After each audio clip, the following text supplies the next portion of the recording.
Welcome to another episode of Wildlife Photo Chat. Video edition.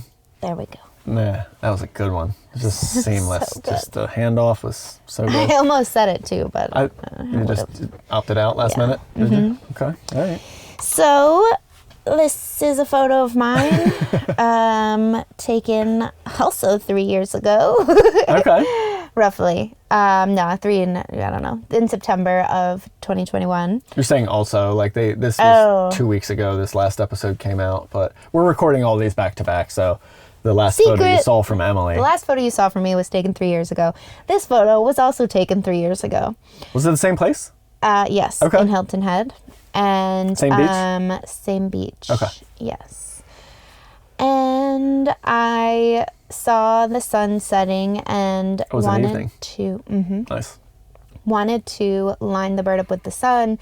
And I know, like, a lot of times, I guess I've never the egret, great egret, has a bill shape, bill, head, everything, neck shape, where I could fit the sun underneath. And so that was what I was imagining, rather than like having his head in the sun. And so that's what I wanted to do. And that's what I did. There was a bunch of egrets out that night. But obviously this is just one that was I took a photo of. It's awesome. I love it. It is such a different placement. Yeah. I don't know if I would have thought to see that. I'm guessing it was also something that only came about due to lens selection there, right? Because you were 200 millimeter, 200 to 500. So, well, I guess not, right? Because you could have zoomed in, made the sun much larger. Yeah. And then that could have potentially put his entire head in it. Because you could back up, telephoto in. Yeah. So, all right. I was thinking, for some reason in my head, I thought I saw that this was shot at 200 millimeter, and I was thinking it was 70 to 200. Oh, okay. And so I was like, that's as big as you could have made the sun, but it's not true with this lens. Often I would take the 200 to 500 to the beach. It was just like my go-to thing. Yeah. To take to the beach, versus like I did have a 500 f4 at the time as well. But I just, for some reason, like the beach to me is more like obviously the sand and I feel like I'm just moving around more at the beach than I was at the marsh at the time, you know? I could just kind of get more in one place and use the 500 f4 more there. And just like having the versatility of being able to change the focal length. No doubt. But yeah, I remember on the specific night, kind of going between shooting backlight and front light stuff. And like going crazy with just like changing the settings. Oh yeah. Yeah. You're so doing like full manual. Yep. Yeah, so I would do that chaotic like. You shot full manual for a while, right? Before you started playing with, and is it? Yeah. Do you remember if it was manual ISO or auto ISO? I think it was manual ISO as well. Yeah. And I was messing with those things. It's a massive change like to go from this to that to front light. Yeah, and you're just pain. Yeah, messing with all the buttons. Yeah. But like I was saying to you before we started recording, I feel like I had to work harder to get a shot like this and have it be like, you know, the right exposure or whatever. Yeah. Versus like now shooting manual. I don't know. I feel like I've gotten a bit lazy with the mirrorless. With the mirrorless. Yeah. Did I say manual? Yeah. With shooting mirrorless, shooting aperture, with the ISO, auto aperture ISO. priority. Yeah. Yeah. Gotcha. So, maybe I just need to pick up a DSLR and. I mean, we can turn it right back into a DSLR if you want. Yeah. So the neck wrapping around like that is so damn fitting, you know, and also hard. Like I know egrets can be a little bit slower moving, but they're not like great blue herons tend to move really slow. Yeah. These guys can get a little bit of, you know, moving around out there, and if there's a lot of birds and a lot of fish moving. Yes. No, it was there's definitely. There's a lot of movement going on, and I can imagine like getting that lineup had to be so challenging because it's about as perfect as you can fit that. Like the spacing right through here is almost consistent. Like that curve matches so well. So it's really incredible to place them there. I love the sparkle down here. Is really nice. The little bit of rim light glow all around the neck and on the, hitting the feathers down here. Yeah. A little bit of cloud kind of filling in that space up there as well, which is nice. It's kind of a weird crop, isn't it? Well, I was thinking that, but then I immediately was thinking, I bet it makes sense because below here is probably just a lot of in-focus water. Could be, yeah. And it's not gonna, it could be it's as soon as this chop of water right there, because it's not calm. No. That kind of texture in the water, it's all out of focus to some extent here. Right. It's just starting to come in focus here. Any more down there, it's going to be pretty much in focus and sharp, and it's going to be contrasty. It's going to really draw your eye. So in the end, I'd rather probably have this. It does feel a little empty up here in one way, but I think it probably makes sense. Yeah. And I don't know that I'd like to, we could easily sort of crop that. Oh, it was crooked. That's what it was. Yeah, but look, there we go. If we reset that crop though, that's what I'm talking about. That's all more info. It's not bad. It's not. It's mostly just crooked. Yeah, we'll bleep that out.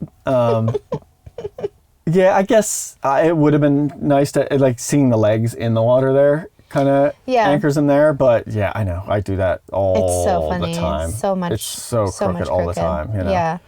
But I was going to say, even if we went off aspect ratio there and came down there like that, maybe. Yeah, I think that works. And I did edit this and shoot this 3 years ago, and I didn't re-edit it. Yeah. So if I was editing today, I might have done something similar to this. That feels a little bit better balance, right? It does. And there was a specific aspect ratio chosen of 4:3. Do you think that was for Instagram? Because that was the standard Instagram. Yeah, I feel thing. It could have been. Yeah. Mm-hmm. Okay. Yeah. It's kind of neat to look at it. 3 years later is a lot of experience. Well, difference. Yes and no. Yeah. I mean, just with your editing and your perspective on this stuff, and yeah. No, I just mean yes and no because I feel like I've fallen in and out of photography 100 times since then. Yeah, except but the things you've learned, and how your eye has grown don't go away. Yeah. So seeing that other crop right now. Yeah, for sure. Yeah. Probably would be more obvious to you. Oh, yeah. Than maybe it was at that time. Maybe 3 years ago. Yeah. In any case, my point was this feels like it does at least balance out that emptiness up there and give you something a reason for it to be up there. Right. You know what I mean? Rather than just empty space. If it was empty space, then I probably would have cropped it at the time too. And then I'm sure, just like the last one that we looked at from you, this is the proper exposure. This sun looks too high with low humidity. Oh, there was You're never exposing it. Yeah. It doesn't matter. And what were the settings? You were basically maxed out. Your ISO was as low as it could go. Yeah. You had a third of a stop darker to go, up to 8,000. And that's it on the DSLR. They never went higher. The DSLR. And now it's crazy. They go 32,000. It just seems crazy. Which over 8,000 is 2 stops. Okay. So I don't know. Not that much. It doubles every time, right? So it goes from 8,000 to 16,000. And that's 1 stop. And then 32,000 is another stop. Yeah. But 2 stops more on that sun still isn't exposing it. No. Doesn't And matter. usually white ball suns annoy me. But the placement of this one. But yeah, it was what I was going for, and I knew I couldn't expose for it. Nothing you could do to make it colored or whatever. Yeah. So yeah. It's so cool. It's so cool. The placement of that is incredible. It really is.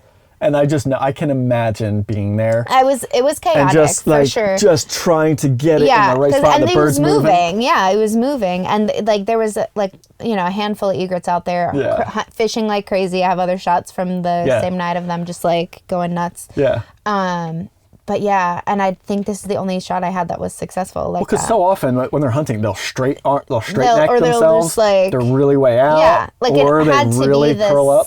Yeah. Kind of candy cane shape. Yeah, it is. It's so cool. To work in the way that I wanted it to. Yeah, it's so damn cool. Yeah. Yeah, well done. Yeah, I think I'm just, I'm feeling excited to go to Hilton Head and shoot again. Yeah, we're going to be back there in the near future, so that will be fun. Yeah. Anything you do different on this now? The straight thing? Yeah, try and shoot it straighter, but I still don't shoot straight. I don't either. I don't know. Yeah, it would be nice to have another opportunity at it though. So yeah, Yeah, it's a great concept. Yeah, and... Well, you don't have a 2-500 now. What lens would you take to try and make something like this happen? Maybe the 135. Oh, going prime. Okay, nice. Why not? Yeah. Yeah. Would you close it down, the aperture? Because if you shoot it at 1.8, like, that's going to be real hard. Like, you're talking, I don't know, 4 stops more light or something like that. Oh, so, for the brightness of the yeah, because everything. You shot this at 5.6, you know? Yeah, I know, because the one thing about that beach is you can't get sunset because the sun goes behind the trees. Oh, so you can't that's get, right. like, the actual sun setting over the horizon or anything. Yeah, like, you're behind right. the trees. When it finally, like, mutes down enough that you can expose it. For exposing Unless it. you had some kind of haze or something, a little bit of a thin cloud. Yeah, even still, I think it'd be maybe too high. Yeah. Yeah. But for sunrise, I could do it for sunrise. There you go. Yeah. Good idea, yeah. Something but it'd be interesting, because it's tough. Like, with this kind of stuff, you know, you wider open, the sun gets bigger, and then you close down, the sun gets smaller. So the size of the sun changes depending on your aperture. Okay, yeah. With a prime lens like that, or even with a zoom lens like this. So, you know, that'd be like another interesting element to play, since if you go with a prime lens, you won't have the zoom to play with. Yeah. But you'll have the aperture to play with, which can change the size of the sun that fits in the neck there and stuff like that. Like I said, that would be kind of a fascinating sort of part of it to play with. And I don't even know how you would tell. You'd have to, like, take test shots and experiment. To see what it's doing. But that would be a fun lens to try. Either that or the 72, probably. Yeah, I was going to say, in this case, it was a 200 millimeter, 100 to 400 would be within that range as well. So you got a few. Or the 28 to 4. You got a few options as well. But cool. Well, thank you so much, everybody. Hope you guys enjoyed another one of these. And let us know if you want to see any others. We'll see you next time. Bye.